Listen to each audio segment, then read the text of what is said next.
Shazia Ali and Monolo, I wish to welcome all of you, colleagues, friends, alumni, students, to yet another in the Monolo Masterclass series, or public-facing graduate classrooms. Today's masterclass is in the Advanced International Human Rights LLM class of Dr. Ramona Bejular, and it focuses on the neglected century-old UNIAACL Declaration of Rights of Negro Peoples of the World, which was adopted at the UNIA's 1920 Harlem Convention, presided over by Marcus Garvey at Liberty Hall. This masterclass, with its 3 guest teachers and the course director, is not simply a response to UI's goal to be a university for all, Global, but rooted in the Caribbean, it is also born of the university's determination to be aligned to our world's needs. And without question, that includes the need to address enduring systemic racial inequality. The UNIAACL Declaration began, be it resolved, that the Negro peoples of the world, in the year of our Lord, 1920, protest against the wrongs and injustices they are suffering and state what they deem their fair and just rights, as well as the treatment they propose to demand of all men in the future. Unquote. Regrettably, a century later, these words still ring true. In the centenary of that declaration in the summer of 2020, the African descendants of the world repeated that call all around the world, the precise call about the disregard for Black lives. And they echoed, as they did in 1920, the call for justice. This afternoon, Dr. Stephen Jensen, senior researcher at the Danish Institute for Human Rights, a historian of human rights, will offer the main presentation, which looks at the history of this declaration. His acclaimed book, The Making of International Human Rights, tells a story of how countries like Jamaica contributed to constructing the international human rights system that we have today. We'll have shorter comments from Dr. Ahmed Reid, another historian at CUNY. He's a member of the UN Working Group of Experts on People of African Descent, established by the Human Rights Council.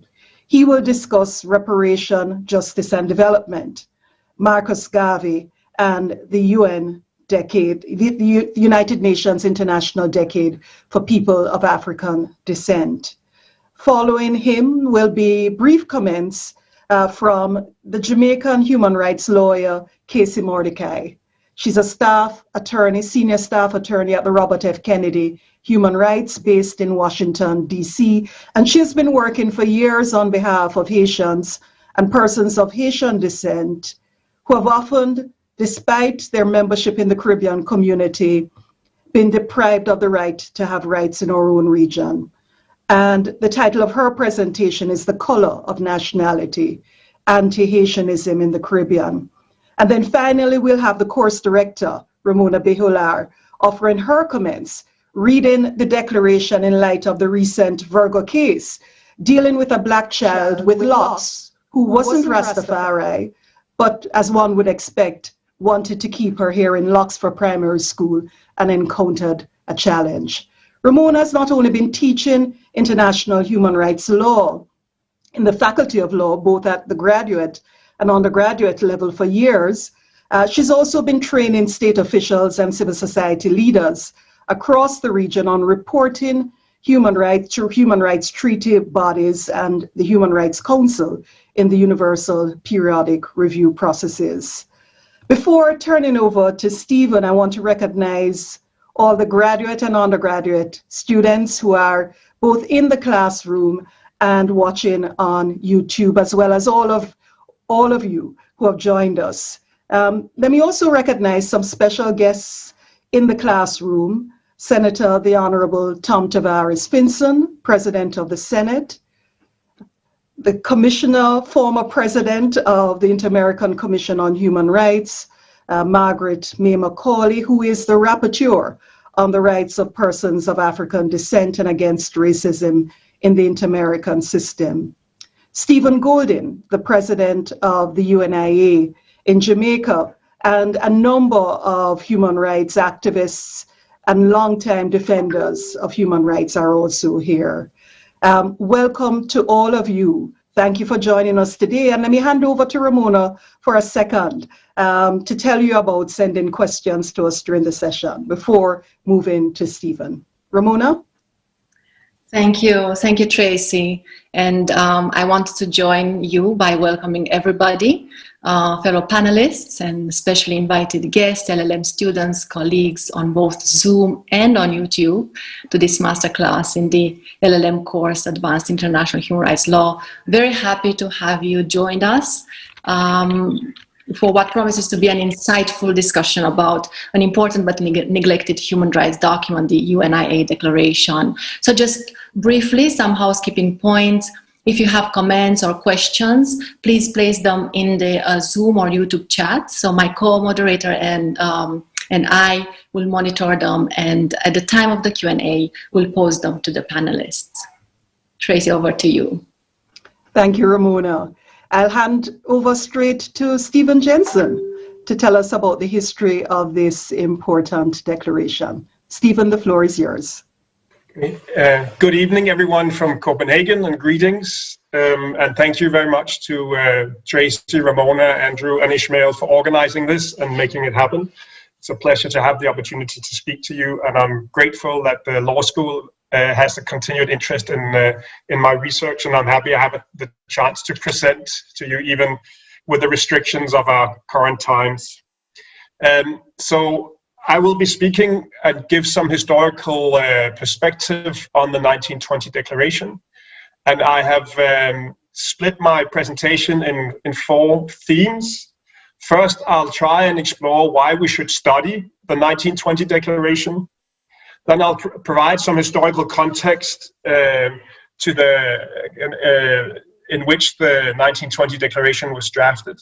And then I'll look a little bit at the drafting process and the content of the Declaration. And then as the 4th and final point, look at some of the legacies from this declaration, and also, I think, issues that should be explored further. So about a decade ago, I started out with the intention to write a history of the evolution of human rights since 1945. And I quickly realized that there were some major gaps in this history. It was very much structured around Western actors and Western time. And I didn't know at that point that I would also be spending the last 10 years on Jamaica-related issues, because Jamaica and the Caribbean is so central to this international history of human rights that it's a major omission that it has not been clear how it fits in. The first step that my research took me was to the 1960s, realizing that Jamaica was really the leader in the global human rights field, the leader in international human rights diplomacy, very much coming just after independence and leading the human rights work at the UN within 2 years of independence. So that work focused very much on the Ambassador Egerton Richardson, and that's a major theme in my book. As I explored this further, I also wanted to look at some of the domestic kind of drivers of this. And I was surprised when I, a few years ago, in the National Archives out in Spanish time, discovered that there was actually a government human rights policy declared in January 1961. And that reflected not just a Jamaica-wide, but a kind of West Indies-wide debate, public debate around the social and economic developments that the region was taking. And this was a government policy announced by the Norman Manley government. So that was the space I was operating in. But then I encountered the 1920 Declaration during an event at the UBI Law Faculty, namely the 70th anniversary of the Universal Declaration of Human Rights in December 2018. And this was Tracy Robinson and Rupert Lewis that brought the 1920 Declaration into this context and into that anniversary celebration, making sure that the 1920 Declaration was not forgotten. And when I first read the Declaration, I was astounded by its rich content, and I was also intrigued. Why someone who has spent almost a decade at that point trying to write international human rights history in the 20th century was I not aware, had I not heard of this declaration? And why was it not integrated into the 20th century history of international human rights? So I asked Professor Lewis for reading materials, because surely I could learn more by reading some of the Garvey scholarship. And Professor Lewis said he knew of none. So, and that turned out to be completely right. But he pointed me towards the multi-volume Marcus Garvey papers, so I could go to the sources and try and track this story. Because this story had to be written without a doubt. And I worked my way through a large part of the Garvey scholarship when I was a visiting researcher at the University of Oxford in late 2019, literally going through book by book, shelf by shelf of Gavi scholarship to find out, was there anything out there about this 1920 declaration? And this work actually affirmed that the 1920 Declaration of Rights of the Negro peoples of the world had never been subject to the attention it rightfully deserves. It's not that the declaration was completely unknown. It was mainly just mentioned in passing. And sometimes this was done merely through a one-line statement acknowledging its existence, but not exploring it further. Not the content, or not the kind of the purpose and the rationale for writing this remarkable declaration. But at times, the one-line statement actually pointed towards so much more, but without following up on it. So in 2006, the historian Robert Trent Winson wrote, and I'm quoting, "The Declaration of Rights of the Negro peoples of the world articulated the grievances, aims, objectives, and guiding philosophy of the Universal Negro Improvement Association as an anti-white supremacist movement."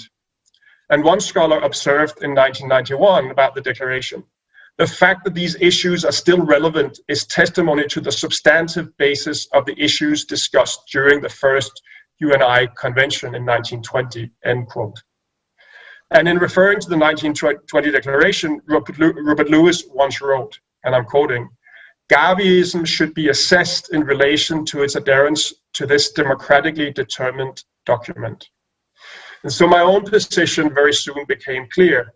Not only was the 1920 declaration an impressive political and intellectual document and achievement, I think it should be regarded as one of the main civil society human rights documents from the 20th century, equal in stature to documents such as the 1955 ANC Freedom Charter from South Africa and the Charter 77 document prepared by Václav Havel and other Czechoslovak dissidents at a key moment in the Cold War. So this is the kind of the historical stature I would place this document within. So if we look at the historical context in which it was drafted, it really is a document that speaks to human rights issues across the 20th century and into the 21st century. But its place in time is very clear, also from the debates and the speeches at the convention in Harlem in August 1920. There's a very clear link to a post-First World War context of Black soldiers returning from war in Europe. This is a time where there was a sharp increase in lynching in the US, especially 1918 was a disastrous year in terms of the increase, a devastating year. It was also a period where empires were falling in Europe, and self-determination was on the agenda, pushed by US President Woodrow Wilson in the context of the debates about the creation of the League of Nations. All of these events and kind of on a global scale are part of the context, and it can be read directly out of the speeches that, for example, Gavi and others deliver at the convention in Harlem in August 20. There's also direct inspiration being drawn from independence movements such as in Ireland, in Egypt, India, China, and across Eastern Europe. So there was really this internationalist outlook and learning from what was going on elsewhere. And of course, all the time there is the context of colonialism, especially in Africa. There's a constant reference there as well. I think when one looks at the content and the design of the document, one should also add one further context, and that is the kind of post-First World War constitutionalism. And one could, for example, as a particular theme here, mention some of the social rights constitutionalism of these years, 1918, 1919, and into the 20s.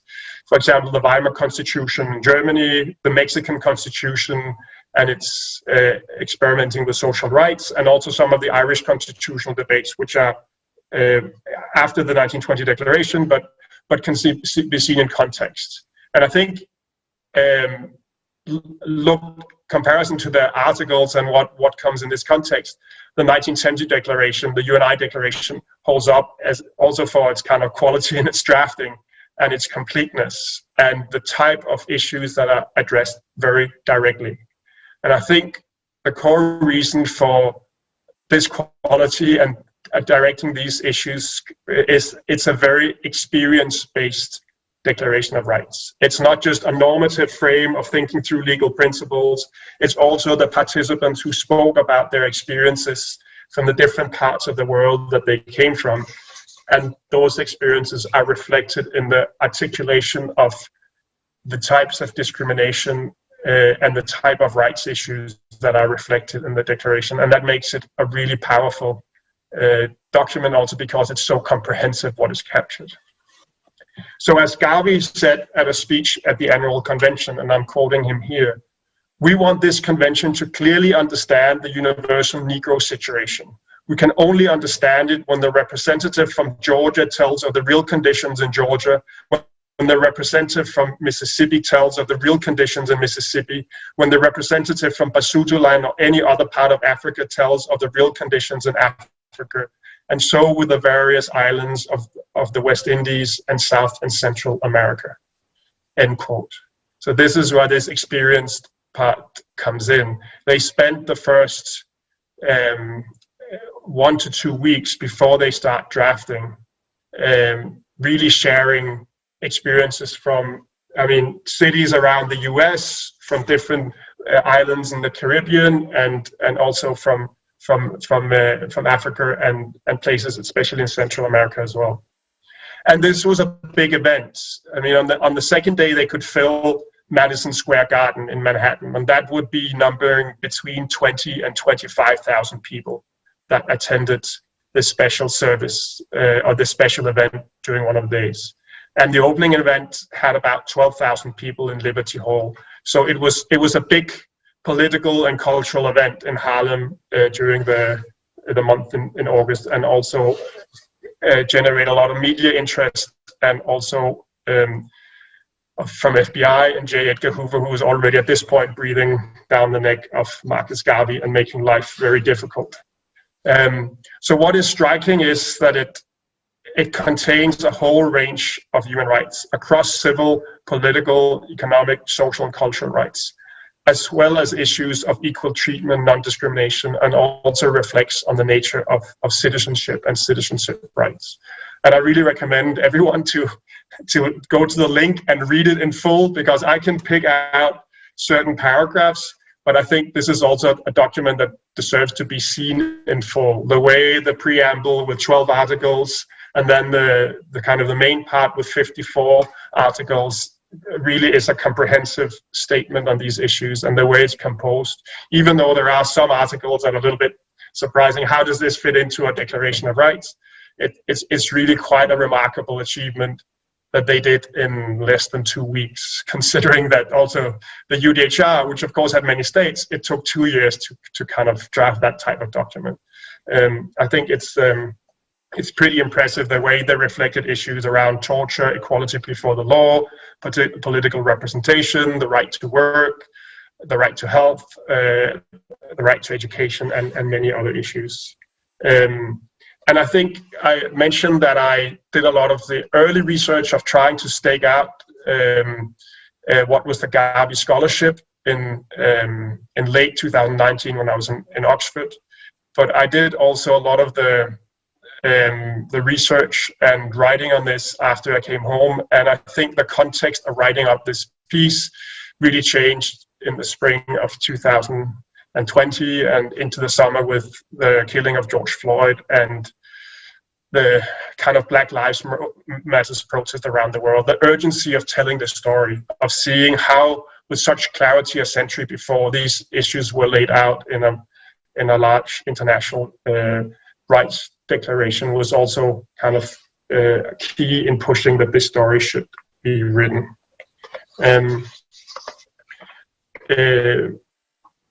So I want to move to the point about the legacies and the further exploration or kind of research issue that comes up.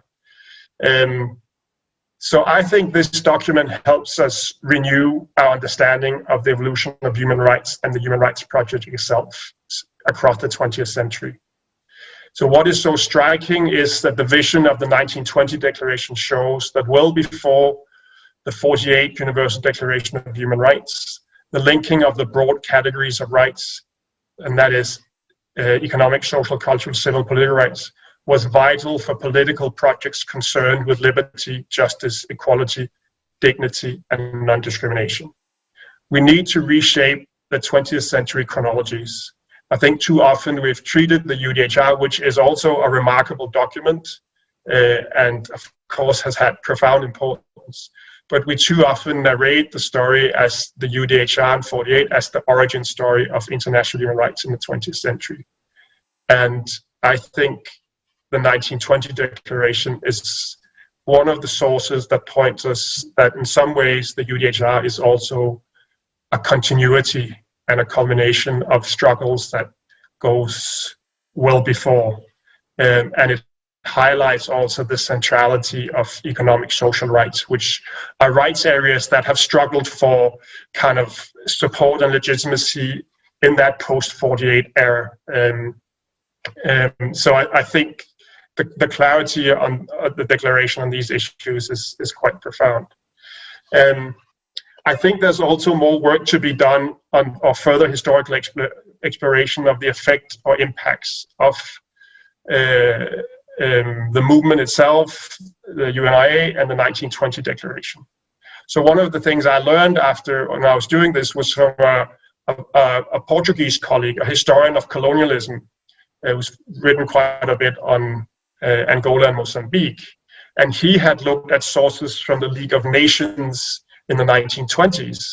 And when he heard I was working on this kind of declaration from Marcus Garvey and the UNIA movement, he said, well, actually a lot of the people who petitioned the League of Nations, the mandate system in the 1920s, were Garveyites.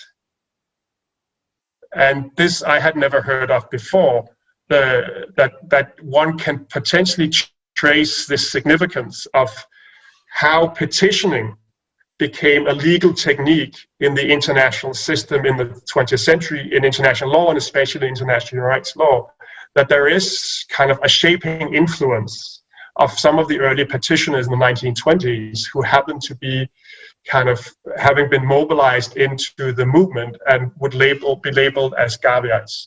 And this is one of the things that I would really want to follow up on, but I recommend anybody with a chance. I haven't been able to go to Geneva all of 2020 because of COVID restrictions.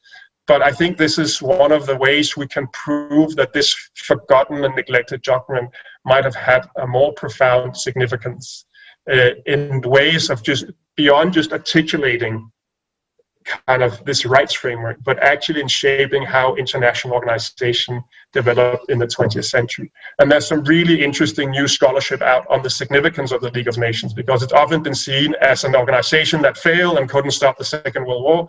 But a lot of the research now on the 1920s showed that the League of Nations really shaped kind of internationalism in so many different ways. And it could also have done this in kind of the use of petitioning in raising grievances into the international system, also in the post-45 period when it's the UN that takes over. So this is one aspect which I think would be interesting to follow up on. There was also another dimension, and when I was working on this in Oxford, I had the chance to speak with a leading South African human rights activist, and also another person who had been on for 15 years on the Constitutional Court in South Africa. And I simply asked them to read this document, just saying, this is a significant document, right? Also from your perspective of kind of legal experts and human rights activists from South Africa. And they said, yes, this story needs to be written also from a South African perspective, because they were sure that they would be able to find influences from the 1920 Declaration on South Africa in the interwar period and beyond, because there were quite a lot of UNI chapters across South Africa, a special concentration in Cape Town being one of the places. And I was able to trace members of Garveyites, so members of a UNI chapter in Cape Town at the 1923 meeting where the ANC prepares their first Bill of Rights documents. And that is seen as part of the ANC engagement with human rights across the 20th century, which is added with the African Claims document from 1942, the Freedom Charter from 55, and traces the story all the way to the post-apartheid South African constitution in 1996. So even at that kind of interpersonal and movement level, there's these kind of paths that can be explored, and to try and give not just kind of knowledge about this declaration so people can see kind of the rich contribution of it, but show that it actually had an impact that has been overlooked and deserves to be reassessed. So it is placed in the right context in the history of human rights on the kind of in a larger chronology. And I think also, and this is my final point, that the 1920 Declaration also opens up a whole range of broader questions relevant for both the global and the Caribbean context, such as what was the human rights project that we witness here, and what is the human rights project today? Because it speaks in so many ways, I think, to contemporary issues that we are grappling with as people interested in human rights or working in human rights, whether it's legal experts or project programs, whether it's advocates and activists. I think it speaks to our kind of contemporary moment as well. And I think it fits in this longer history also, that you simply cannot write a credible history of international human rights in the 20th century without centering the Caribbean and Jamaica. And this goes, as I start out, from this document in the 20s to the work done in the 50s under the Manley government, very uniquely actually declaring a government human rights policy in 1961, which was supposed to be integrated into national development planning, and as a promise to the population of, kind of just before independence. And then also Jamaica becoming the global leader in human rights and being the first country in 1964 that integrates human rights into a foreign policy. So there is a trajectory there as well, which has been about making this history more representative and more accurate of how this field has actually unfolded, also globally, and the influences are transnational and global. And I think one of the early sources is this 1920 Declaration. So thank you for your attention, and I will pass on to Tracy, I guess. Thank you so much, Stephen. Powerful first presentation on some big sets and some big interventions from you around the comprehensiveness of this document, the way in which it was guided by experience, and for many of us who have learned about the place of 1948 and the UDHR, the importance of moving backwards, and that this should never again be left out of key discussions about the history of human rights in the 20th century. Thank you so much, Stephen. I'm going to turn over to Ahmed Reid with his very special experience coming from the working group of experts on people of African descent, but also a historian. So we get to hear the perspective of another historian, and you may have seen Ahmed on some other spaces, including in the university space, talking about reparations, and he will add that to the discussion today. Over to you, Ahmed. Yes, sorry, thank you, Tracy. Students at the Norman Manley Law School, specially invited guests, human rights defenders, ladies and gentlemen, welcome. Thanks again, Tracy, for the invitation. For me, this is a singular privilege and honor to address everyone here on this timely topic. 2020 was a tumultuous year. The killing of George Floyd has led many to call for an end to systemic racism, and state-sanctioned violence against people of African descent. New global risks such as climate change, environmental degradation, and pollution have posed an existential threat to the lives and dignity of people of African descent. We have also witnessed the onset of the COVID-19 pandemic, which resulted in the deaths of tens of thousands, mostly Black and brown people. The evidence before us is incontrovertible. Structural racial discrimination has further exacerbated the inequality in access to healthcare and treatment, leading to racial disparities in health outcomes and increased mortality and morbidity for people of African descent. The recent calls for justice, racial equality, and an end to systemic racism are not new. What the UNI's Declaration of Rights show, more than anything else, is that the arc of injustice towards people of African descent is long and extremely painful. The Declaration stressed the relationship between the crimes of slavery and colonialism and the ongoing harm and injury to the descendants of enslaved people. It is worth repeating what those crimes were. Over the course of 400 years, laws classified Africans and their descendants as non-human chattel, property, and real estate. They lost the basic rights to their legal identity and as such remain invisible in laws, legislation, and policies. They were denied recognition, any form of justice, and subjected to the ideology of racism that demonized and denigrated all things Black and all things African. The cumulative result is racial inequality, structural invisibility, exclusion, and poverty. Blacks, the Declaration asserted, are, and I quote, denied rights due to human beings for no other reason than their race and color, end quote. It continued, any law, especially directed against the African and singling him out because of his race or color, is unfair and immoral. We protest, it continued, against the system of education in any country where Blacks are denied the same privileges and advantages as other races, end quote.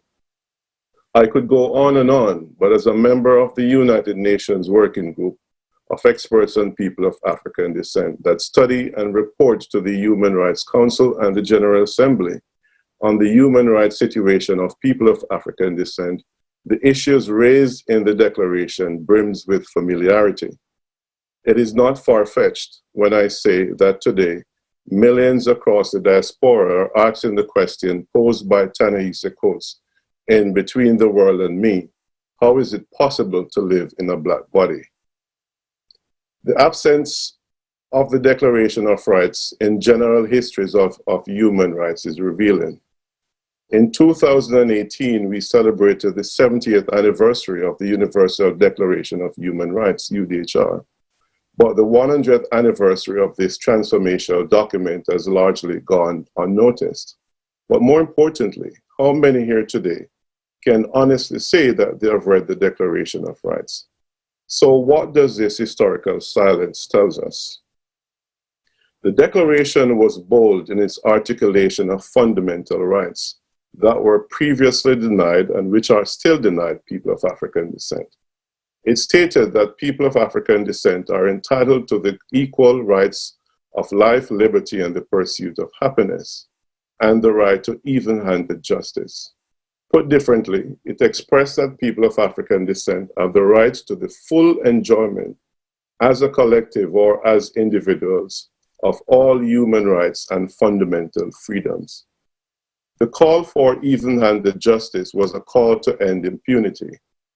And Stephen talked about lynching and all those things before. More importantly, it centers on the right of people of African descent to security of person and protection by the state against violence or bodily harm. Violence or bodily harm includes ethnic or racial profiling, disappearances, extrajudicial executions, and torture. The goal then, as it is today, is to end the systematic and institutionalized targeting and killing of people of African descent. Article 7 of the Declaration addresses the issue of land rights, and that's something important to people of African descent, ancestral lands and all that kind of thing. The common theme of the Declaration is the right to reparation.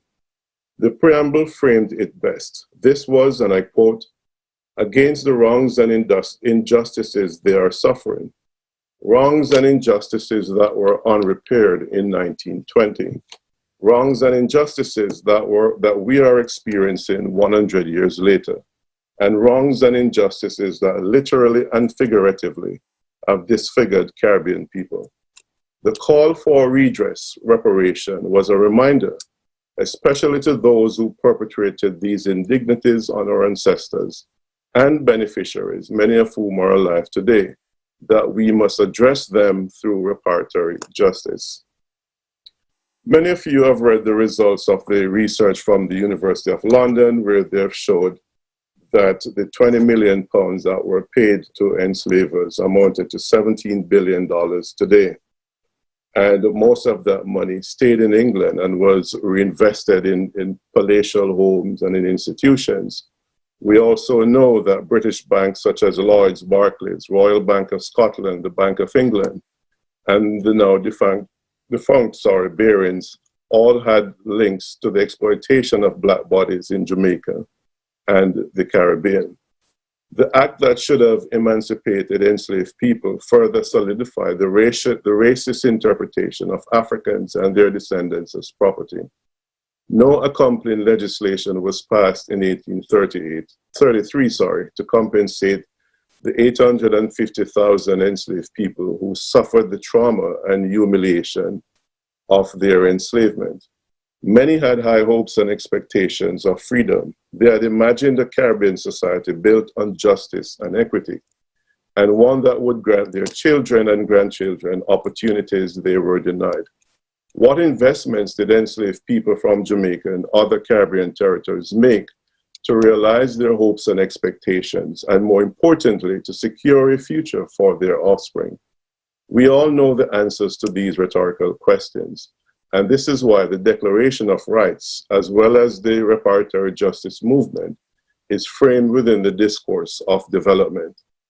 While Europe developed through colonial exploitation, the plantation system that they created defined the social and economic outcomes of Caribbean people. In plantation societies, race and class determines one growth prospect. In the British West Indian Islands, the Declaration of Rights stated, and I quote, "Blacks are cunningly discriminated against and denied their fuller rights of government to which white citizens are appointed, nominated, and elected." Case in point, from the post-emancipation period onward, the newly freed people were thwarted by a colonial system that supported and facilitated land consolidation by the socially and politically connected white elites. Not given access to land, social and economic growth was difficult to attain by the citizenry. The edifice that colonialism created did not facilitate the development of the region's human and social capital. After all, that was not the intention. The Declaration of Rights calls for universal education and for the protection of that right, and you'll see that in Article 30 of the Declaration. This was an acknowledgement of the poor educational outcomes for people of African descent during the colonial period. In the Caribbean, poor imperial governance and the lack of imperial investment in the region's human capital is reflected in the educational attainment of Caribbean people at independence. The colonial mess that Caribbean governments inherited was evident in the illiteracy rate throughout the region. It was 60%, and in some countries as high as 75%. Poor imperial governance and the lack of imperial investment is reflected in the educational outcome at independence. The lack of access to education and widespread illiteracy subverted the development efforts of Jamaica, which continues to be a drag on social and economic development. So the low economic growth, therefore, and the resulting poverty trap and the multidimensional poverty that we see in the Caribbean are structural with deep historical roots. There is no other way to say this. Exploitation of the region's resources have damaged the Caribbean's development prospects. This must be acknowledged, and the continuing harm of colonialism, which was clearly stated in the Declaration of Rights, must be fully addressed if Caribbean people are to enjoy their rights to development.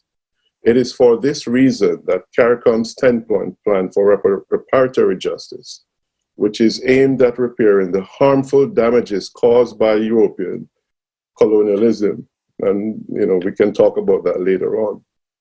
As a conceptual framework, it will harness and strengthen the region's human and social capital and promote economic growth.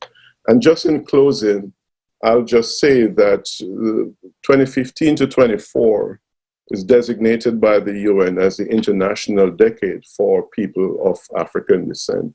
And there are three important pillars of the decade: recognition, justice, and development, all important themes which you see throughout the Declaration of Rights. But in closing, what I want to impart to you is that one fundamental aspect of the decade is a permanent forum for people of African descent. And that permanent forum is where people of African descent and human rights defenders can go. And the aim that one of the things that we are pushing for is the articulation of rights, fundamental rights for people of African descent that are not enshrined in any of these human rights instruments.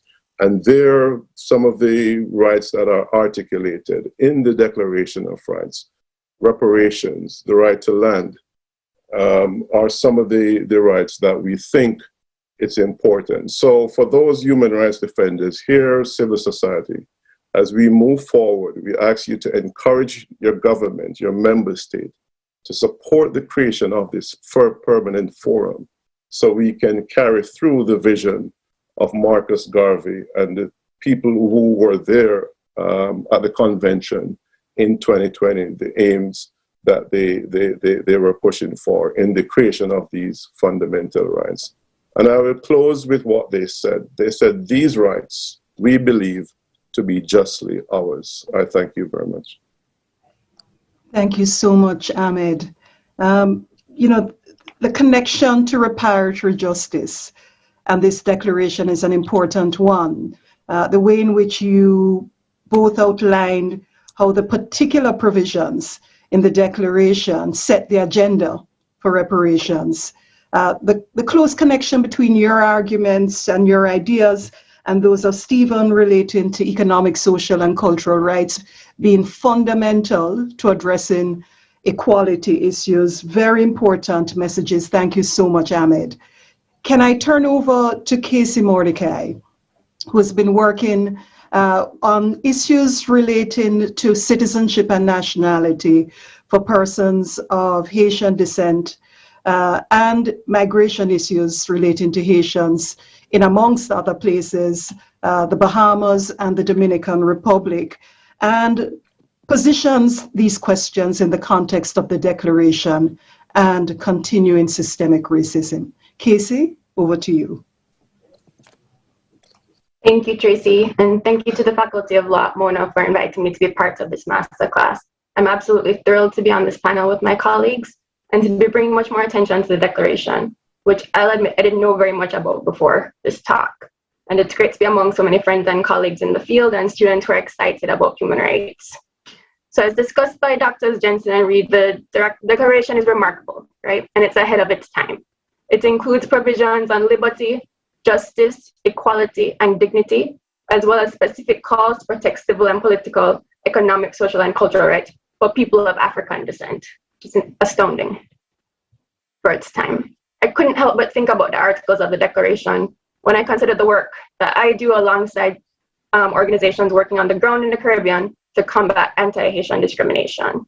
So I work with civil society organizations in the Dominican Republic and in the Bahamas, and I'm going to shout some of them out here: Dominicanos por Derecho, Mostra, MUDA, Rights Bahamas, and many others. And they're fighting for the right to nationality for people of Haitian descent so that they may access many of the fundamental rights the Declaration affirms. In both the Bahamas and the Dominican Republic, the law restricts citizenship to children born in the country to people of foreign descent. So although these laws are neutral on their face, they primarily affect Dominicans and Bahamians of Haitian descent because Haitians make up a majority of the foreign population in both countries. So certain articles of the Declaration stood out as underscoring the importance of the right to nationality even from 1920, and the right to nationality is the focus of my work. So Article 7, we believe that any law or practice that tends to deprive any African of his land or the privileges of free citizenship within his country is unjust and immoral, and no native shall respect any such law or practice.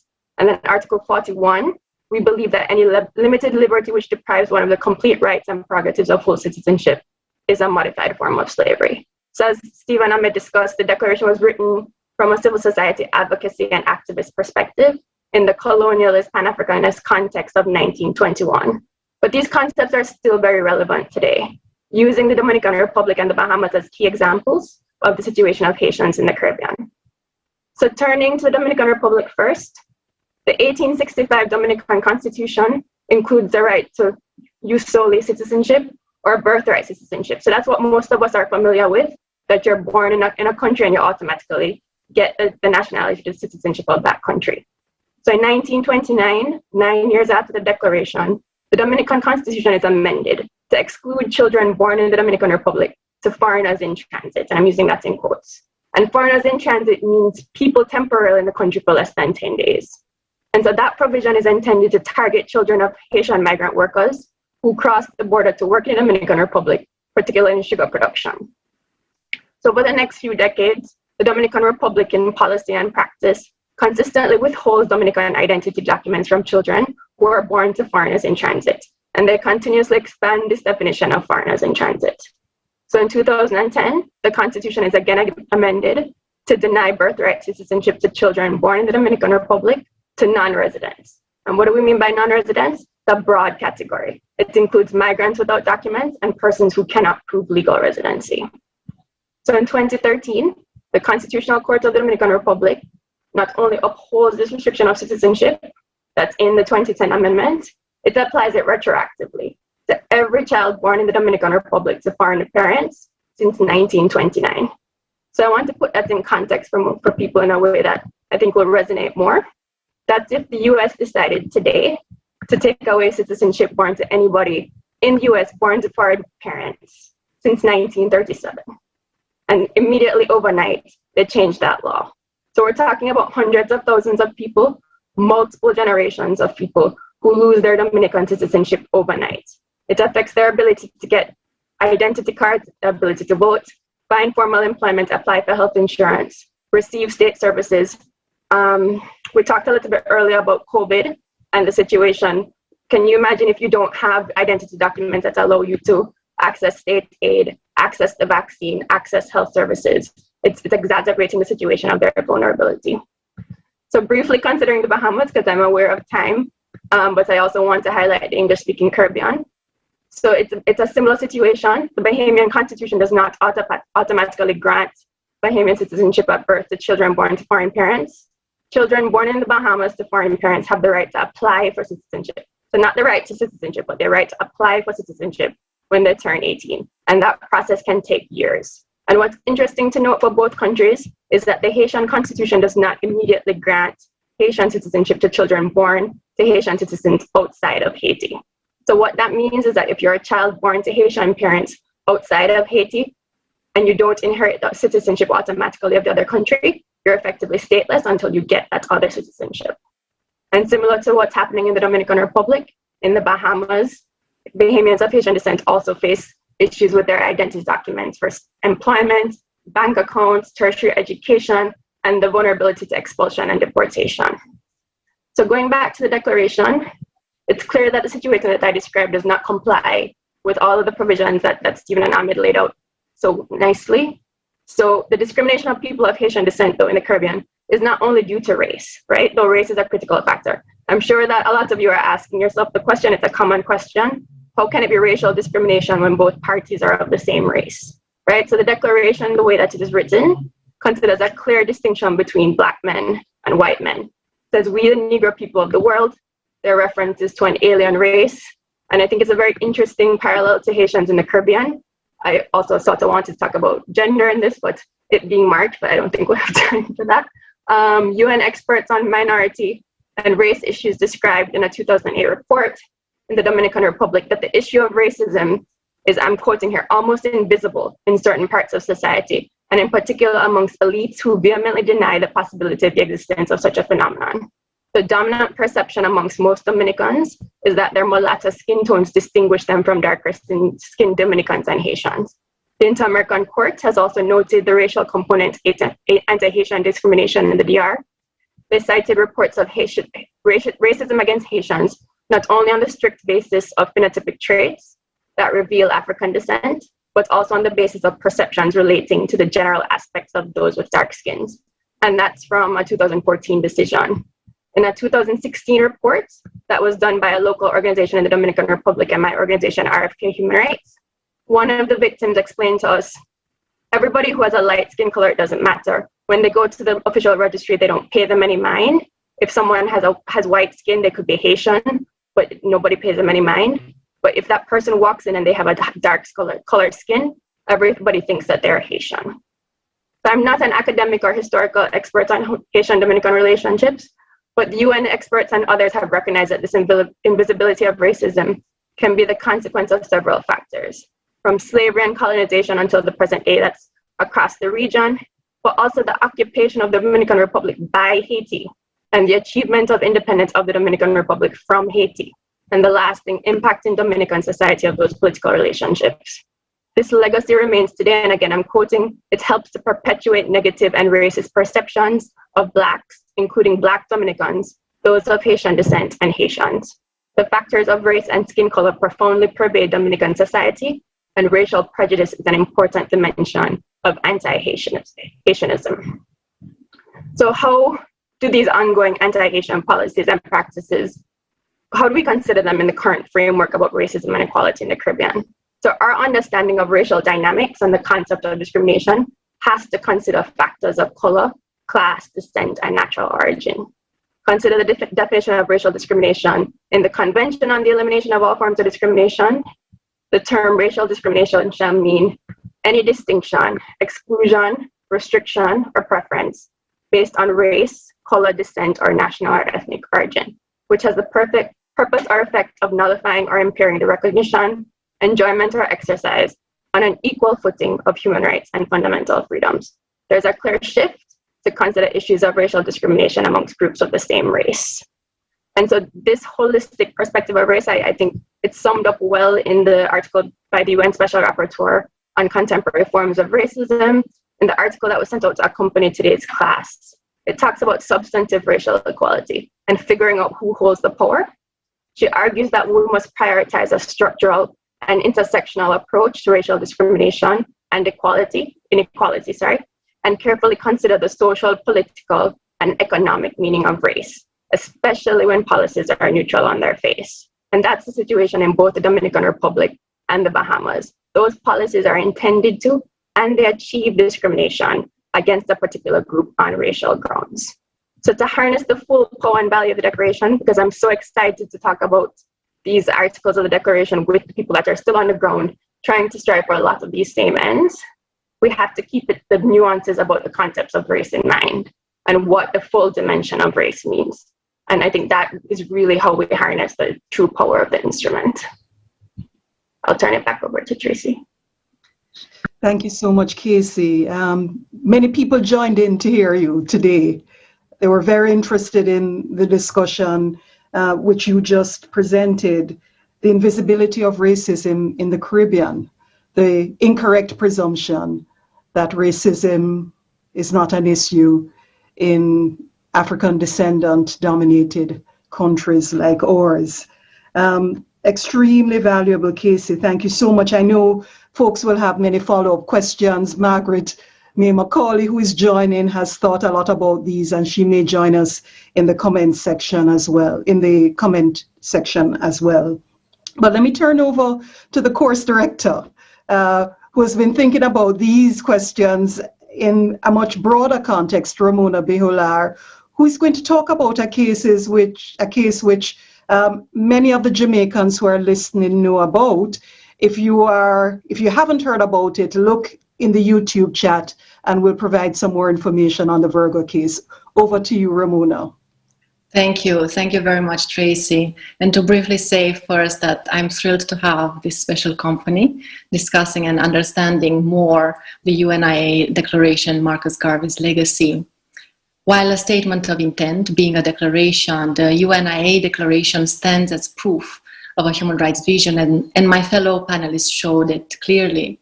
A vision that brings to attention in 1920 issues that have dominated global human rights debates from 1948 onwards, with the birth of the UDHR, Universal Declaration of Human Rights, and the American Declaration on the Rights and Duties of Man.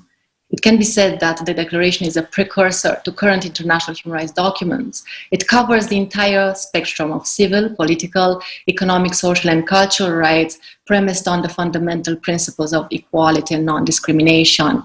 We see the ideals and intentions expressed in this declaration reflected in the Universal Declaration of Human Rights and the American Declaration, and also formulated in legally binding language in a number of international human rights treaties. To further show this connection, I'll focus on education, which both Marcus Garvey and human rights treaty bodies see as a transformative and empowering tool. UNIAACL Declaration addresses education in Articles 22, 30, and 31. In Article 22, and you have there on the screen a couple of, I could not cover all the articles that are relevant, but a couple of them. But in Article 22, the UNIAACL Declaration brings attention to racial discrimination in the area of education and calls for racial tolerance. In Article 31, the Declaration speaks to the rejection of education based on race ideologies of superiority and inferiority. And Article 30, on which I focus today, demands the right of unlimited and unprejudiced education.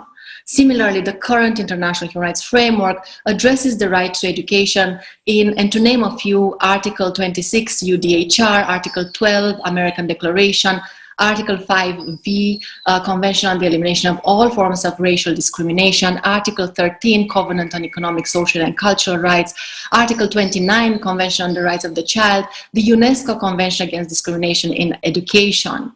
According to this international human rights framework, the normative content of the right to education refers to all types and levels of education and is premised on four interrelated essential features: availability, accessibility, acceptability, and adaptability, with dignity of the human personality as one of the mandatory objectives to which all education is to be directed.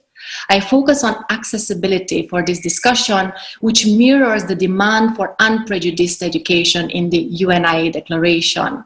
Accessibility of the right to education, according to the Committee on Economic, Social, and Cultural Rights, means that educational institutions and programs have to be accessible to everyone without discrimination within the jurisdiction of a state party. Non-discrimination in this context means education must be accessible to all in law and fact, without differential treatment, exclusion, restriction of a person or group of persons intentionally or in effect based on his, her, or their particular status or situation, such as race, gender, class, so on and so forth. In light of this international human rights framework on education, given that Jamaica is a party to all the legally binding treaties I just mentioned, and thus having a legal obligation to bring in line its laws and practice with these international standards, and in light of the idea of unprejudiced education in the UNIAACL Declaration, I'd like to examine the school policy of no braids, no beads, no locking of hair, the point of contention in the 2020 Jamaican case, well known as the Virgo case. And briefly, in this case, the parents of ZV, who wears her hair locked, were told that their child was not allowed to attend the school unless her hair was unlocked. The reason given was, quote, that the classroom gets hot and parents do not wash their hair, causing join lice, end of quote. As CEDAW committee highlights, in many societies, prejudices based on gender, class, and or racial stereotypes are reinforced through schooling, helping to maintain the racial, class, gender order of society. So my focus is whether under international human rights law and in light of the UNIAACL calls for unprejudiced education, the school policy discriminated against ZV. I'm not examining the court decision itself. So the policy does reflect stereotypical beliefs about locked hair as being associated with lice in absence of an actual school hygiene threat and irrespective of ZV's actual circumstance. And to clarify, stereotypes are generalized views that ascribe particular attributes or characteristics to members of a certain social group and create expectations of how they should be or act irrespective of individual features, qualities, circumstances. And in the words of Professor Rebecca Cook, stereotypes limit the full and diverse expression of human character. And this means that stereotypes infringe unduly on the capacity of individuals to construct and make decisions about their own life plans. To the extent that stereotypes ignore particular individual circumstances and puts the individual in a disadvantageous position, it has the potential to bring about discrimination. The decision to ban certain hairstyles, typically culturally associated with black hair and texture, singles out an identifiable group and falsely ascribes the characteristic of an unhygienic hair to that specific group, creating negative portrayals of and expectations from an individual who wears that hairstyle, and in this case, that be irrespective of her personal circumstances. Such false stereotypes, also known for assigning difference, treat social groups as something they are not, and in doing so, reflect prejudice and devalue the respective group and the dignity of its individual members. There is no guarantee the other hairstyles that do not include locked hair are not at risk of lice. But to establish discrimination based on stereotypes, we need to ask here whether the policy of banning locked hair is proportionate with the aim of ensuring hygiene. Alternative approaches, less intrusive, could be established to ensuring hygiene in school. So the differential treatment imposed by the policy, I'd say, is disproportionate. More so, there is no actual threat, health threat that would justify limitation of rights, and banning hairstyle associated with natural black hair and texture, and by extension excluding students who display that hairstyle results in the impairment of students' exercise of their right to access education and violate students' dignity and a sense of black cultural identity. Clearly, the negative effects of stereotyping outweigh the benefits of the differential treatment and go against requirements of non-discriminatory access to education. Thus, it is direct discrimination, as the policy on the basis of stereotyping disproportionately targets an identifiable group and affects the right to access education of ZVs as part of that group. Other students wearing their hair in different styles were not suspected of having lice and thus not excluded, right? But we could also be alerted, and this, I would say, even more going further into the issue, to indirect discrimination. Because in a multicultural society, children from a particular demographic, children of African descent, are disproportionately affected. We are concerned here with the effect of the policy which reinforces pre-existing hierarchies and ideologies in the society that black texture hair is dirty and inferior. This type of discrimination is rooted in and perpetuates racial prejudices and ideologies of inferiority, signaling structural or systemic discrimination by which prejudicial attitudes and views permeate structures and institutions. Like other rights, the right to education imposes three types of legal obligations on states: obligation to respect, to protect, and to fulfill each of the essential features: availability, accessibility, acceptability, and adaptability of the right to education. The policy in discussion raises questions about compliance with state obligations to protect ZV's right to education, which requires ensuring that third parties do not interfere with the enjoyment of her right. Elimination of stereotypes and prejudices is central to the respect and protection of this right to education, and domestic courts have a special role to play in ensuring its protection.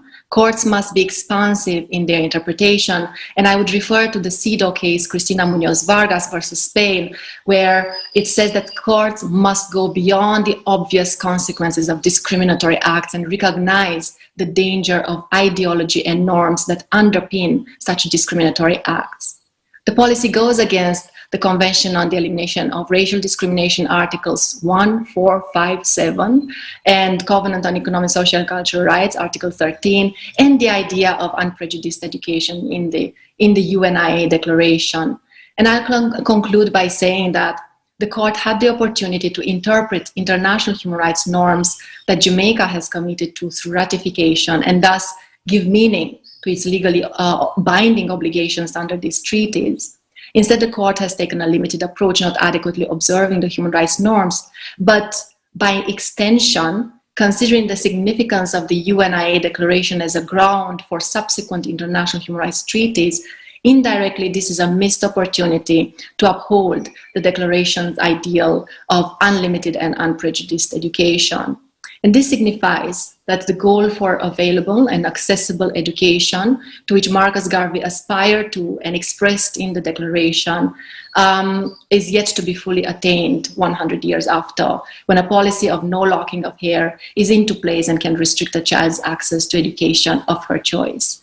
And I would say, and I finish here, that the intentions of the Declaration should be brought into light, like Stephen advised us earlier, in international human rights discourses, and more so because of its continued significance, especially in the setting of the Caribbean societies.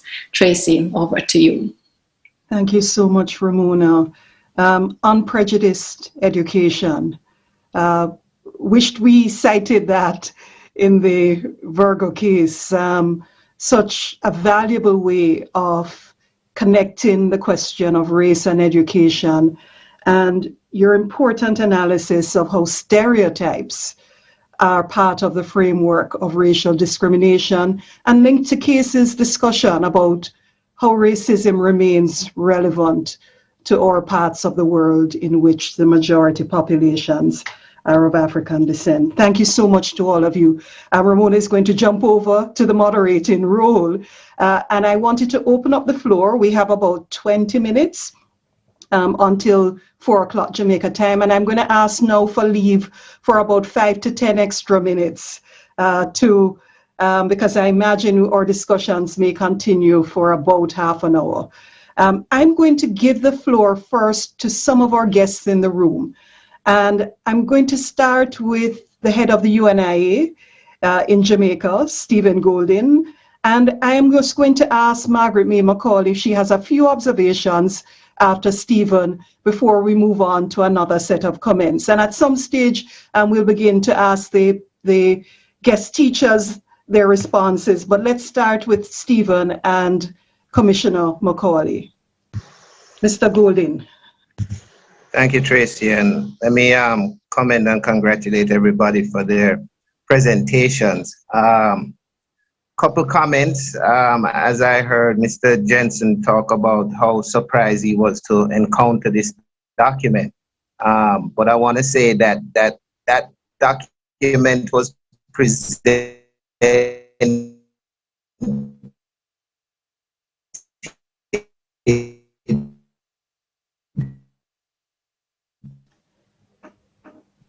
to the League of Nations, any resemblance between the UDHR and the Declaration of Negro Rights. Quite curious, knowing that that particular document is in the archives of the League of Nations, which, you know, I'm sure the United Nations inherited. But I also want to say that the engagement between the UNIA and the League of Nations did not start with this Declaration of Rights. They sent representatives there because we felt that if you were having a united sort of world representation, no one was at that able to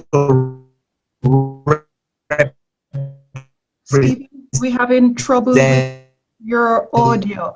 Wondering if you come off video, we will hear you. African descendants or for the more. Let me try that. Thanks, Stephen. Go ahead.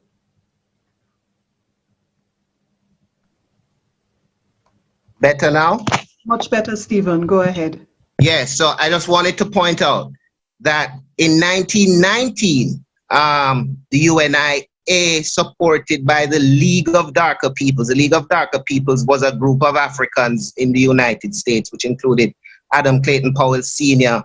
And Madam C.J. Walker, one of the first African-American millionaires. And they sent a delegation to the Paris Peace Conference, which it was a delegation of 3, but only one was granted permission, whether through visa, to land. And that delegate was a Haitian by the name of Eliezer Cadet, right? Very important person, and later went on to become a top Hungan or voodoo practitioner in Haiti, but that's a story for another day. But it was because of the reaction of the League of Nations in 1919 not to seat that delegate because they said he represented no nation. A number of things happened there in Paris, including the UNIA connecting with the Ethiopian delegation, with the Liberian delegation, which led to the Black Star Line and the Liberian program. But because of how that delegation was treated, that is why in 1920, the Declaration of Rights of Negro People of the World was produced at what was not the first UNIA convention, even though history regards it as such. What it was the first convention where we had a full representation of divisions from around the world. And that's why one of the declarations states the League of Nations, in our opinion, is null and void. It was a reaction to the treatment in 1919. And the second point I want you all to understand is that at that convention in 1920, it wasn't just a convention to sort of deliberate and come up with these declarations. It was also a convention to establish a provisional government of Africa, which Marcus Garvey was elected by a delegation of 25,000 representing 400 million around the world, right? He was elected as the provisional president of Africa. So when that document came out at the end of that convention, it really was a statement of this future government of Africa, this government in exile, so to speak, stating our position as a race and what we were demanding of the world at that time, because in 1919, the delegation that went to the League of Nations didn't carry a Declaration of Rights. What they carried was a request for the German colonies that were confiscated by the League to be handed over to the UNIA, which was representing African descendants around the world, for a program of repatriation and reparation. So I want to big up my friend Ahmed for contextualizing that, but there's so much more to the story. I wish I had time to go through all of it, so that there's a progression from our first engagement with the League, their reaction to us now organizing a provisional government and making these declarations, and also the continued pursuit that Marcus Garvey kept up well into the 20s and into the 30s, himself going to Geneva. So I would encourage my namesake, Stephen, to challenge the UN archivists to see if they can find those documents which were presented on one occasion by our founding President General himself, right? Because I am sure those documents were seen and were known of 2 decades before the Universal Declaration of Human Rights. Some of it may have even been copied. I don't want to say plagiarized, but I'm sure it had a greater effect than our historians are writing about. Thank you. Thank you so much, Stephen. Challenge to the archive. I'm going to give Stephen Jensen and Ahmed an opportunity to respond. Let me recognize Professor Rupert Lewis, Professor Emeritus in the room on the YouTube, who has been acknowledged elsewhere in this session. Thank you so much, Prof. Lewis, for being here. Can I give the floor first to Margaret May Macaulay before giving some of the guest teachers a chance to respond? Thank you so much, Stephen. Margaret? Thank you. Oh dear, I think it's not muted. We're hearing and we're seeing you, Margaret. Lovely. Thank you, Tracy. This has been a very interesting and very well planned discourse, and I'm really happy you invited me to take part. But as the rapporteur in the Inter-American Commission for Afro-Descendants' Rights and Against Racism, I have, since being in the Commission, I have been rather embarrassed by the paucity of work which has been done by the Commission over the years. But it is twofold blame. One is that not enough people know about the Commission and its work in order to use the mechanisms in the Commission to advance the rights of Afro-descendants in the region. And as we all know, racism is rampant in our region, North and South, and Central American countries as well. And it is against all persons of color, but most particularly against persons of Afro descent and indigenous persons. And they are discriminated in every respect.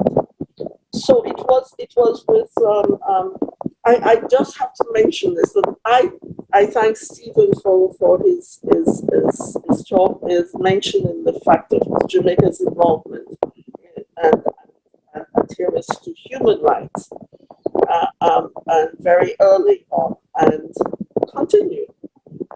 But it is a disappointment that Jamaica has not ratified the Inter-American Convention against all forms of racism, racial discrimination, and related forms of intolerance, which came into force on 11th November 2017. And in fact, only 12 states in the region have signed this convention, and 5 have ratified it, and only one from the Caribbean, and it is not Jamaica. And of course, married to that as well is the Inter-American Convention against all forms of racism, discrimination, and intolerance, which also came into force in 2020, February last year. And that has also been signed by the same 12 states and has only been ratified by 2 states. So it seems to me, as the rapporteur, that we have a very long way to go for states to take their obligation seriously when it comes to dealing with racism and racial discrimination, which are ongoing in their countries, both structurally and systematically. And so we have been trying to, since I assumed the position of rapporteur, to broaden our effects in the region in this regard. But I wanted to ask Stephen Johnson a question in relation to the Inter-American Declaration on the Rights and Duties of Man, which came, in fact, preceded the Universal Declaration by 7.5 months. Whether or not the Inter-American Declaration, does he think, and does he have any information, supplied basis for some of the articles in our declaration in the Americas, and which wouldn't surprise me at all.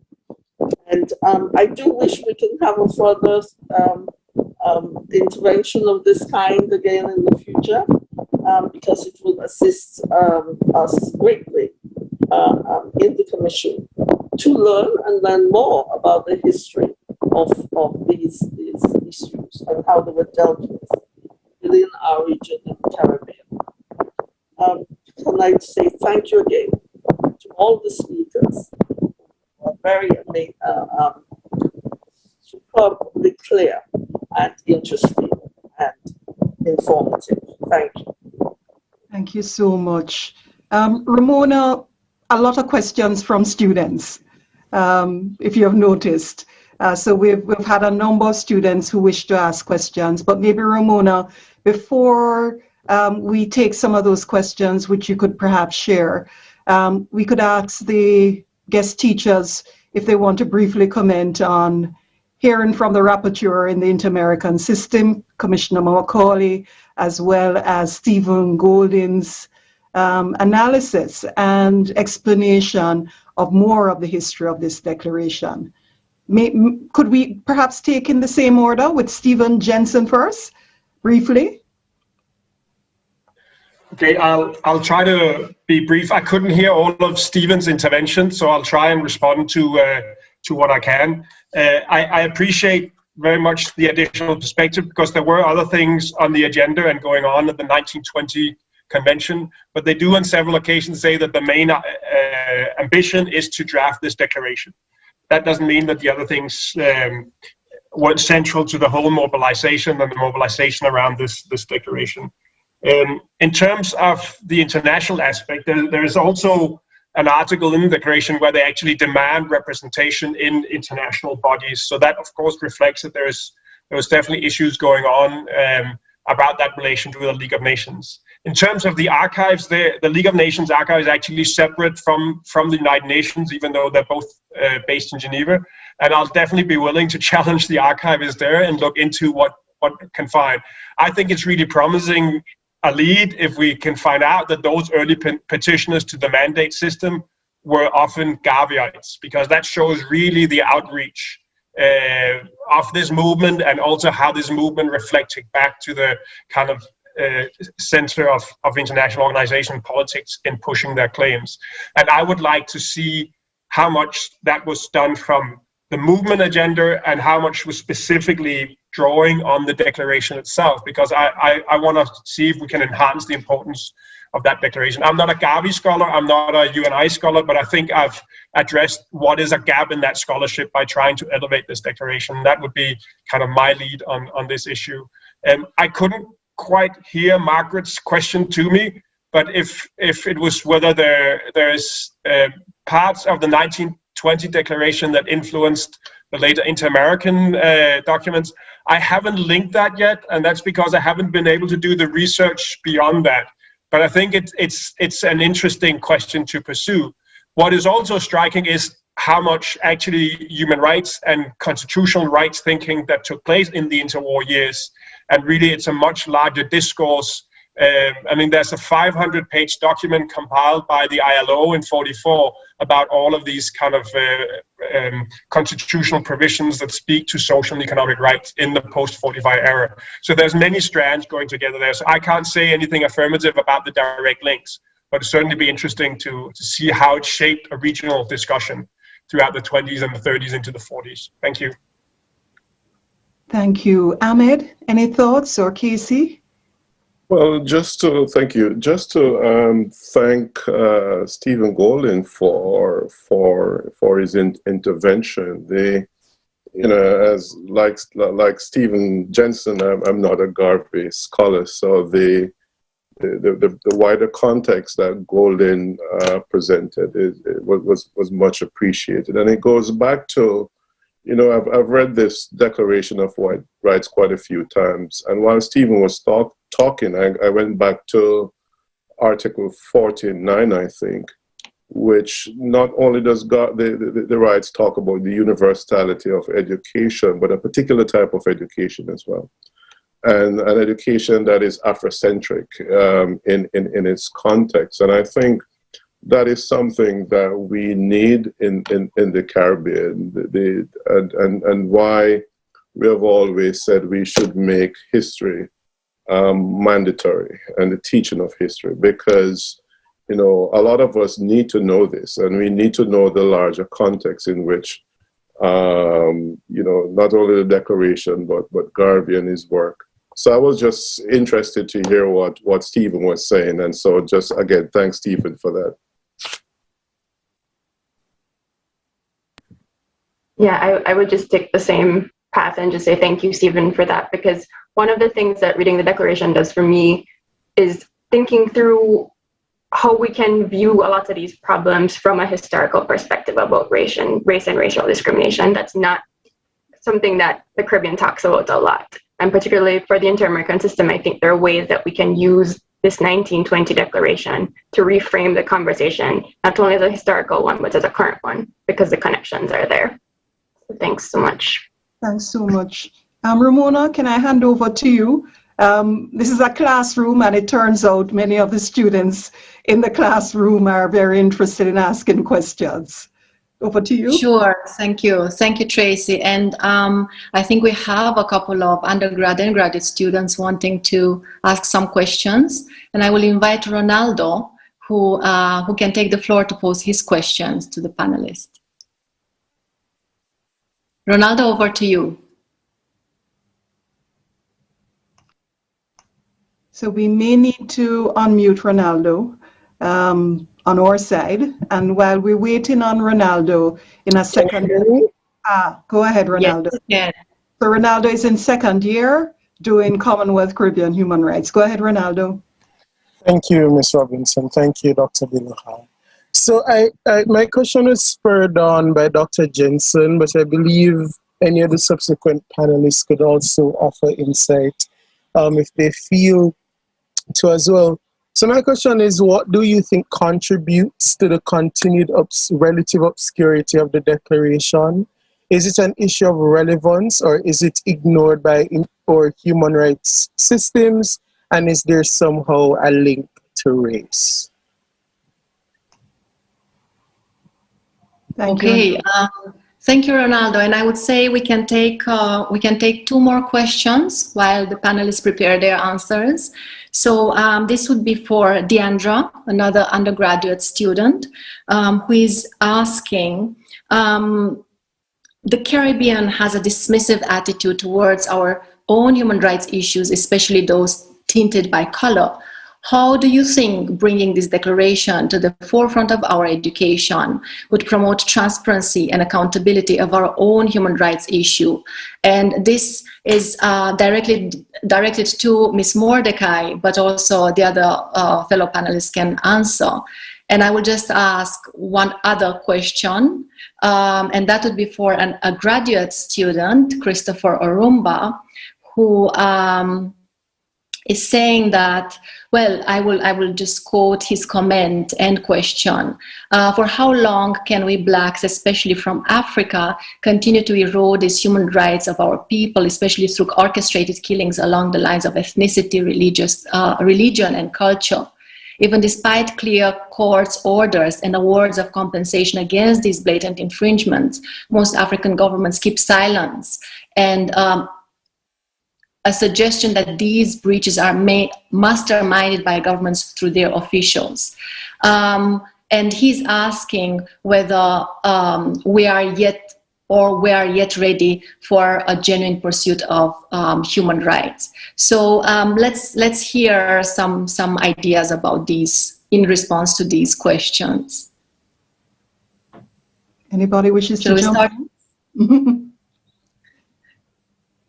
And if I could take the risk of saying, I'm sure the audience wants to hear from Stephen Golding again at some point before we wrap up in a couple of minutes. But Casey, Ahmed, or Stephen, any thoughts on some of the comments so far? So I can jump in really quickly. I think some of those are related. So on the question, and I'm paraphrasing here, the dismissive perspective towards race, and whether this declaration can contribute to transparency and accountability. I think yes, that's exactly what my hope for it would be. I do believe that a lot of Caribbean governments are dismissive about race. I think, just to take the example that I probably know best, the Dominican Republic in responses to the UN has said something, there's no problem with race, everybody's the same race here, essentially. And so I think, one, we have to talk about race in all of its aspects, but also think beyond, as I was talking about, just race as white versus Black, and minority versus majority, which I think is how a lot of folks in the Caribbean understand race, but like really taking that apart and sitting with it and using that as a human rights issue, and not just thinking about human rights issues as, you know, solely on torture without sort of the links to racial aspects and these kind of big picture items, and not really unpacking all of the components of it without thinking about race. And if anybody wants to jump in there. Any other thoughts? Go ahead, Stephen. Okay, so this is to Ronaldo's question about the obscurity of the declaration. I think it's multifaceted. I think there's a range of reasons.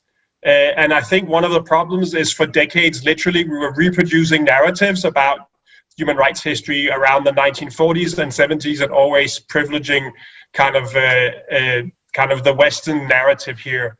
And that is linked to race. It's also linked to lack of scholarly imagination and laziness by scholars. So there's different aspects of this. I've used some of my research to criticize some of the US human rights historiography, for example, at something called the Society for Historians of American Foreign Relations. And I found actually them quite receptive to what I presented about we need to bring in this global South perspective. We need to understand their role in shaping this system as activists, as diplomats, as lawmakers, and so on. So it's actually a variety of reasons, and we need probably to explore those to figure out why those gaps. But there is right now a real interest in the contributions from the global South into creating this kind of human rights. It's one of the frontiers of research, I would say, in human rights historiography.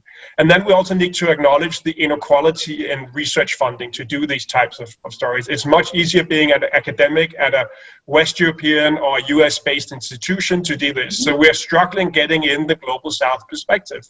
And it's a bit shameful for my part of the world when it's actually a country like Jamaica that laid the whole foundations for the legal, political, diplomatic breakthrough of human rights that has taken so long for us to discover it, because it's not Jamaican history, it's Danish history, it's British history, it's European history, it's American history, and so on.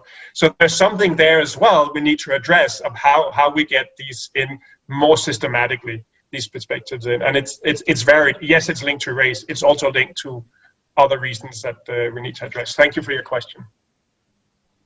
And Ahmed? And I know Stephen Golden wants to jump in on this one. So Ramona, could we just take him after Ahmed? Thanks. Yes, thank you. Thank you, Tracy. And thanks for the questions. Let me touch a little on what Ronaldo asked earlier. One of the things when you look at the declaration is, and I've said it before, it's bold articulation of rights. And one of those rights, when you go through from, number 1 to number 54, throughout that is the right to reparations, the right for repair and redress. And that's what sets the Declaration of Rights apart from any other human rights instrument that I've looked at in that context. Reparations for historical wrongs, for harms and crimes committed and for which people of African descent are still experiencing. So it called for a bold vision. And, look at where the call for reparation is today. Look at how it's been treated. The call for an apology has not been given. The call to address some of the social and economic conditions and consequences have not been addressed. So when you look at it historically and look at the fact that Haiti had to pay reparations to France, and you look at the history of who have gotten reparations and look at what was asked for in the 1920 Declaration of Rights, it's not far-fetched to see why it's been ignored, because it was calling for and it was asking for a vision that they were not willing to accept, and one with which even today they're still not willing to push forward. So, for example, the right to land, it's not enshrined. It's not a fundamental right, or the right to ancestral land, even in that context, is not a fundamental right. So race is an issue, Ronaldo. Why it's been ignored and continues to be ignored. The issue for me, though, is why our people, and it goes back to the last question on whether or not, we should have a genuine pursuit of human rights. Yes, of course we should. The permanent forum is pushing, and the need for a permanent forum is the need to push for the promotion of these fundamental rights which we have explained in the 1920 Declaration of Rights which are still being ignored and be denied, let not say ignored, but being denied, but right with which we should be as people of African descent enjoy: the right to land, the right to security of person, the right to reparations, These rights are critical. These rights are fundamental, and therefore, yes, I hear the issue that you've mentioned in terms of extrajudicial killings, and yes, governments have been involved, but that will also give protections, even from our own governments in this context. So it is worth pursuing. I think that's my takeaway, that these rights are worth pursuing. Thank you so much. Ramona, should we just take briefly Stephen? The other Stephen. I would say so. So I just wanted to say in response to the questions of obscurity and lack of recognition. One of the issues is that the very Declaration of Rights of the Negro people of the world, the factors that drove the UNIA to even creating that document, were completely ignored by the League of Nations, and it exposes sort of an innate racism and a prevalence of the white supremacist mindset, which eventually enveloped the League and suffocated it. I mean, even after Ethiopia was admitted, the way the League dealt with the situation of the Italian-Ethiopian War, and their failure to do so, which led to World War II and led to their own failure. So I think, because of that embarrassment, plays a lot in why, these documents may not be spoken about, even though they were known.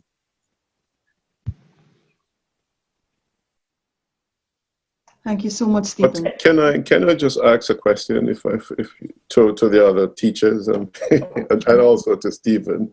Is yes, Stephen, internationally, but my question is, I've talked to friends since I've been invited, and they were like, "What declaration are you talking about?" Even folks who are in human rights. So my larger question is, why is it that even within our society that there is this, as I said, historical silence around the document? Even within and amongst Jamaicans, there are folks who have never heard of the declaration. So what is the reason for that? And what can we do about it? Yes, and what can we do about it? We're still talking about teaching Garveyism in schools, even though it's being done in some schools. We're still talking about, how to mandate it by the curriculum. So that doesn't surprise me. I mean, anybody who's read the philosophy and opinions of Marcus Garvey cannot miss the Declaration of Rights of the Negro people of the world in there. It's a fundamental part of that book. And so the fact that people are saying they don't know that even exposes more, this lack of teaching the philosophies of Marcus Garvey in our schools. So, I mean, I work in that field, so I feel like I preach it every day. So you have to forgive me on that part. But we've gone to the teachers' colleges, and it's been a snail's pace even getting them to make it compulsory. Progress is being made, but again, as I've always said, teachers don't teach what they themselves haven't been taught. So if we're going to address that problem, that's where it starts. Thanks. And I think a pointed question to folks like me and Ramona and other human rights teachers is, where is this in the content of human rights education? And I think we take that pointed question and must respond. Ramona, a few more and we'll wrap up in 5 minutes. Yes, thank you.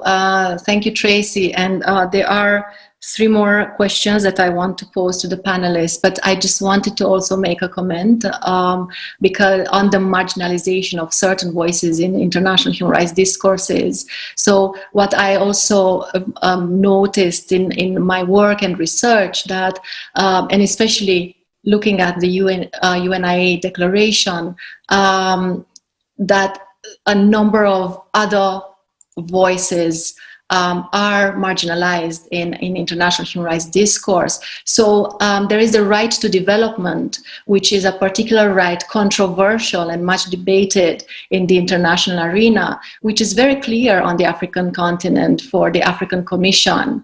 It is justiciable in the African Charter. However, at the international level, states are still debating whether to recognize it as a justiciable right in the international human rights legally binding treaties. And this also makes us think about the asymmetric relation between countries, global north and global south, and what voices are recognized in this international human rights discourse. Because obviously through this right to development, countries from the global north will be held accountable, especially from their colonial past. So I just wanted to also add that into the discussion, but I will stop there and ask a couple of questions from students. And one is from Shanae Morgan, who is asking, what are the panelists' thoughts on the region moving away from the UDHR, United Nations framework and mechanisms, especially in light of criticism that the UN bodies have become tools of powerful nations to punish the less powerful? That's one question addressed to the panelists. I will ask the question from David Moyston, who would like to hear about the inclination of some CARICOM states to seem to prefer aliens from white countries over those of fellow Black CARICOM countries on a daily, everyday manner. So shall we go with these two questions to the panelists? Some thoughts, some comments? Yes, and is it too much to impose, a quick turnaround, 30 seconds to wrap up with any final thoughts as well, and also to reflect on the questions? Thanks so much to each of you. Maybe starting with Stephen. Okay, I don't have so much to the questions because they're a little bit out my area of specialty, but I think when we talk about the lack of the presence of this declaration teaching, we should also ask the question, why has it been so absent from Gavi scholarship itself? Because, I mean, I have not read everything or looked at everything, but it's striking that it's like one line in passing references. I mean, I found one book from the 70s that describes it over 4 or 5 pages, and I know that Gavi himself and the UNIAACL is a many-faceted movement, and there's so much to study. But I think it's still striking that it's even been absent from the Gavi scholarship itself. And that's also something that needs to address, also if you want to have it as part of teaching. So that will be my final intervention. Thank you, everyone. Okay, I'll be brief. On that question, I think it was a second question. I go back to my point. Read Article 49 of the Declaration of Rights and what it is emphasizing in terms of the type of education. History education is important. History education is critical. If you look at the numbers doing history at CXC, every year it seems to get less and less. What that tells you is that you have future leaders of industry who are not grounded in Caribbean history, grounded in the teachings of Garvey and so forth and so forth. One aspect of that is Haiti. And we know the problems Haitians have had and been experiencing in the Caribbean. But a deep study of history will prove that the people of the Caribbean owes Haiti a lot in terms of what Haiti has done for the region as a beacon of revolution and resistance. And the fact that Haiti, for having the audacity to declare its independence and was stifled diplomatically, economically by that, and had to pay French reparations and the long-term legacies of that on the people of Haiti. So I will answer that question by encouraging and suggesting a need for history education, and the need for history education to be mandatory. And you go back and look at Article 49 of the Declaration, and it was on point in the need for this kind of stuff. So I'll answer the question that way. And again, thank you. Casey? No, I've been thinking a lot about both questions. I think we could spend another 2 hours on each of them, honestly, kind of the idea of, so I think there is a clear racial distinction to sort of who countries want to let in and who they don't. And I think that's something that we have to unpack as a society. But that's not just about migration, or it's not just about who is migrating. I think that speaks to a larger societal systemic problem about racism, and something that needs historical education, but it needs addressing at all different levels and not just the migration level. So that's a short answer to a very, very large question that I'm sure we're all thinking about in different ways. And then the second one about which systems the Caribbean should look to. I think partly, and I don't mean this to be a cop-out, but I think that's sort of the wrong question. I think there are issues in the Caribbean that need to be dealt with, and we have many frameworks for doing it, but I think, again, those are intrinsic issues, and thinking about the ways that those problems that can be solved rather than putting up barriers. I don't know if that makes sense, but like thinking about positive solutions and not just sort of what the issues with the systems are. Thank you, Casey. And I will also jump in to actually totally agree with you in response to the question on the getting away from the UN mechanism. I think having different systems of protection, it is useful for the realization of human rights for rights holders in their different realities. But also we need to think about the UN as offering a system of accountability for the states to self-assess in their record of human rights, apart from the UN politics of power. And I would say that for that matter, UN and the other mechanisms, the regional mechanisms are important, and we can look at the half part of the glass, even if there are gaps there.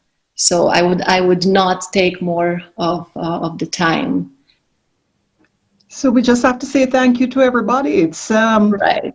It almost sounds as if we need a part 2, Ramona. I would say so. I would say so because there are more questions that unfortunately we could not take all, and perhaps we should meet again. And it says something about the importance of master classes in areas like this. We've held many in corporate and commercial law. We really value the opportunity to do it in your course in international human rights law. Deep appreciation to Stephen Jensen, to Ahmed Reed, to Casey, to Ramona for making her class a public space. You know, for most of us as teachers, we are teaching in closed rooms, even virtually. So we have valued Ramona being in your classroom today. Thank you very much. Deep appreciation to Professor Lewis, to Stephen Goldin, Margaret McCauley, Nancy Anderson, Carla Gulotti, who is here, many others who have been joining us all around the Caribbean and further afield. We are grateful you're with us today. Join us next time round. Thank you very much. Thank you for having me, and thanks again. Thank you. Thank you very much, everyone. Blessings. Thank you, everyone.